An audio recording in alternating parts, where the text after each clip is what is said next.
L'accord de libre-échange du Mercosur continue de faire débat au sein de l'Union européenne.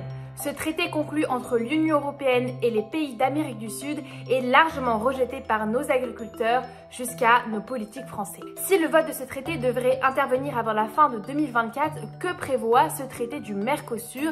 Quelles sont les raisons des tensions et des manifestations des agriculteurs? Et quelles sont les potentielles conséquences de cet accord? Dans cette vidéo, nous allons t'expliquer les différents enjeux autour de ce traité qui polarise dans l'Union européenne.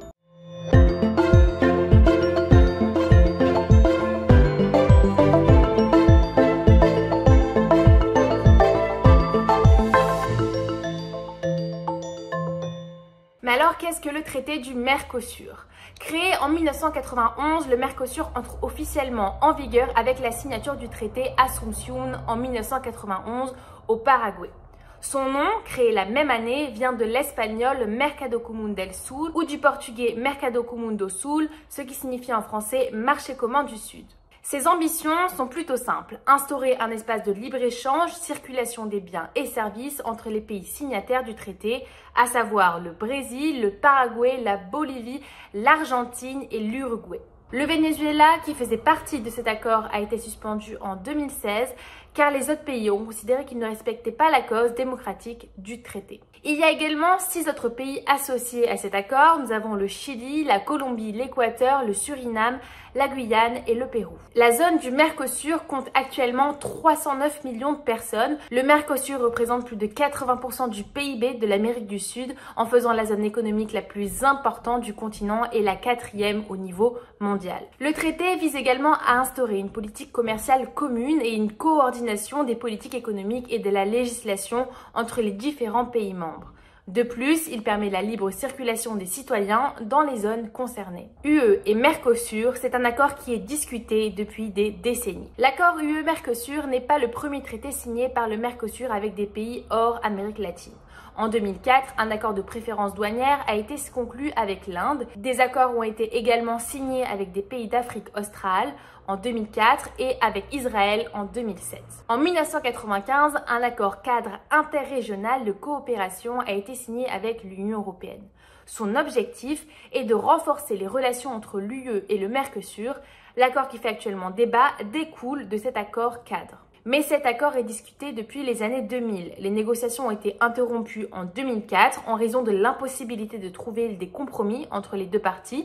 Elles ont repris en 2013 et ont connu un essor en 2016 face à la crainte des politiques protectionnistes de Donald Trump. En 2019, un accord a été finalement conclu. Cependant, cet accord n'est toujours pas rentré en vigueur en raison de nombreuses oppositions qu'il a suscitées. Par exemple, Emmanuel Macron s'y est opposé une première fois en août 2019, mettant en avant une défiance vis-à-vis du président brésilien de l'époque, c'est-à-dire Jair Bolsonaro. En 2020, c'était au tour de l'Allemagne de s'y opposer. Angela Merkel a dénoncé les dangers pour le climat et l'environnement liés à cet accord. En conséquence, le texte n'a pas été ratifié par le Parlement européen et l'opinion publique dans les pays concernés est devenue largement défavorable. Cependant, cette position a évolué en 2024 et une majorité des pays européens se montrent désormais favorable à ce traité. Mais alors, que contient cet accord? Le traité vise à améliorer les relations entre l'Union européenne et le Mercosur, tant sur le plan commercial que politique. Pour ce faire, il prévoit de nombreux changements dans les domaines économiques et entend ouvrir de nouvelles opportunités pour les entreprises européennes. L'accord prévoit notamment la suppression de certaines barrières tarifaires et de certains droits de douane dans le but de favoriser les exportations dans les domaines industriels et de services. En retour, les producteurs des pays du Mercosur pourront augmenter les exportations de produits agricoles et alimentaire. Mais c'est précisément ce deuxième aspect qui suscite le vif débat. Deux grands effets néfastes sont mis en avant par les opposants européens à cet accord. Tout d'abord est mis en avant son impact environnemental et sanitaire, quelque chose que Angela Merkel avait déjà dénoncé en 2020. Les réfractaires pointent également du doigt le non-respect des normes sur les produits agricoles et viticoles importés des pays du Mercosur. Deuxièmement est dénoncée une concurrence déloyale pour les agriculteurs européens. Les coûts de production étant bien inférieurs dans les pays du Mercosur, les agriculteurs européens dénoncent une concurrence déséquilibrée qui pourrait affecter leur compétitivité. Ce 18 novembre, des manifestations contre l'accord des pays de l'Union européenne avec ceux du Mercosur ont débuté. Le sujet revient dans le débat public et devient même central car la signature de ce traité pourrait être imminente. Aujourd'hui, les manifestants privilégient des actions ponctuelles, principalement devant les préfectures ou sur les ronds-points, comme l'a annoncé le 13 novembre l'alliance syndicale FNSEA Jeunes Agriculteurs. Cette mobilisation devrait durer jusqu'à mi-décembre et être sans violence. L'idée n'est pas de prendre en otage la période de Noël, période de consommation de nos produits, a déclaré Arnaud Rousseau, président de la FNSEA, lors d'une conférence de presse. Ces mobilisations font écho à celles qui se sont déroulées entre octobre 2023 et février 2024. En effet, il y a un an, en Occitanie, des actions avaient été menées, organisées par la Fédération nationale des syndicats d'exploitants agricoles et le syndicat Jeunes Agriculteurs. Par la suite, des blocages routiers ont été menés dans toute la France les mois qui ont suivi. Ce mouvement avait principalement pour cause les difficultés des agriculteurs liés aux revenus, par exemple dû à l'augmentation des coûts et à l'instabilité du marché, les difficultés liées aux normes, au contexte climatique, le manque de considération, mais aussi le potentiel accord de l'Union européenne avec le traité du Mercosur. Ce texte était alors déjà une source d'inquiétude. Le mouvement s'est finalement affaibli après de nombreuses mobilisations plus ou moins violentes, comme par exemple le 24 février 2024 lors du Salon de l'agriculture, où la venue d'Emmanuel Macron a été fortement perturbée par des manifestants. Le but des mobilisations aujourd'hui est donc de rassembler. Pour empêcher cet accord d'être voté, il faut mettre en place une minorité de blocage. Pour cela, 4 pays de l'Union, soit 35%, doivent être rassemblés contre. Pour le moment, seuls 2 le refusent, la France et la Pologne. Ce mouvement reçoit également un grand soutien populaire. En effet, selon un sondage réalisé pour BFM TV ce mois de novembre, plus de 8 sondés sur 10 soutiennent la mobilisation des agriculteurs. Ce texte est également refusé par les Français car 3/4 d'entre eux se disent contre. L'Union européenne joue un rôle majeur dans l'agriculture des pays membres et aide les agriculteurs face à la concurrence. L'un des symboles est la politique agricole commune, dite PAC, créée en 1962 et qui dispose de 55 milliards d'euros de budget par an. La PAC donne des aides financières aux agriculteurs qui respectent des critères définis concernant par exemple l'utilisation de produits. Elle permet donc de développer l'agriculture européenne pour la rendre plus compétitive et durable et bien sûr soutenir les agriculteurs. Cependant, malgré ces aides, l'agriculture européenne reste moins compétitive que l'agriculture sud-américaine qui répond à moins de normes et à une main-d'œuvre moins chère. Le Mercosur qui augmenterait les importations sud-américaines mettrait donc les agriculteurs français dans une situation encore plus précaire qu'actuellement. L'Union européenne n'a vraisemblablement pas encore prévu de réagir pour aider les agriculteurs qui seront impactés par le Mercosur. En France, la classe politique est presque unanimement contre le Mercosur et ne souhaite pas l'appliquer s'il passe. Emmanuel Macron a par exemple déclaré dimanche 17 novembre depuis Buenos Aires en Argentine que la France ne signera pas en état ce traité Mercosur.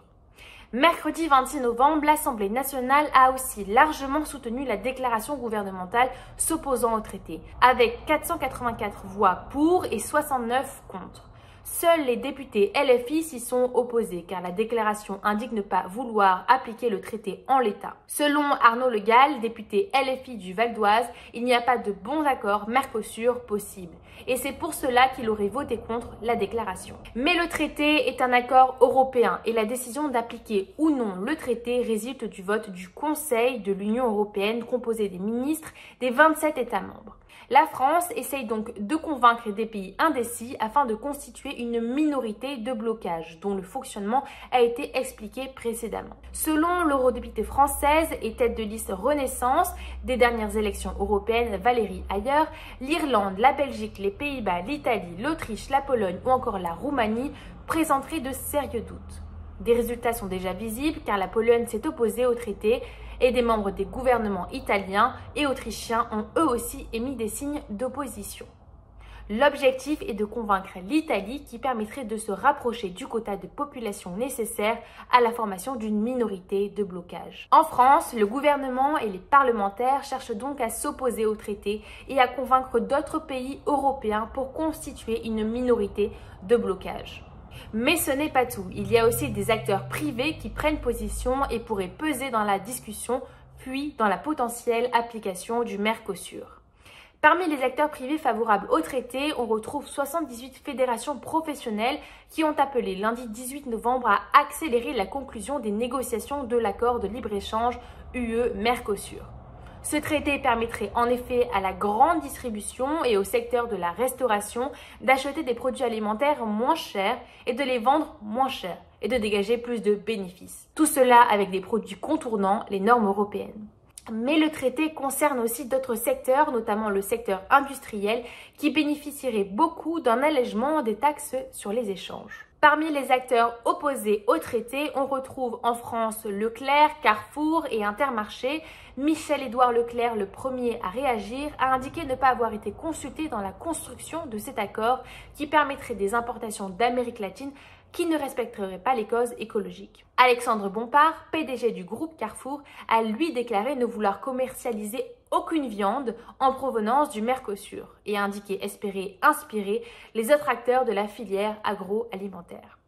Actuellement, le porc et le bœuf vendus par Carrefour proviennent à 96% de France. Enfin, le lendemain de l'annonce du PDG de Carrefour, c'est le groupe Mousquetaire, dont font partie Intermarché et Netto, qui s'est opposé au Mercosur et a indiqué dans un communiqué avoir pris l'engagement de ne pas commercialiser de viande bovine, porcine et volaille issues de l'Amérique du Sud. Ainsi, des acteurs privés de l'agroalimentaire sont favorables au traité, quand d'autres en France notamment soutiennent le mouvement des agriculteurs et s'engagent à ne pas profiter de ce traité concernant l'alimentation.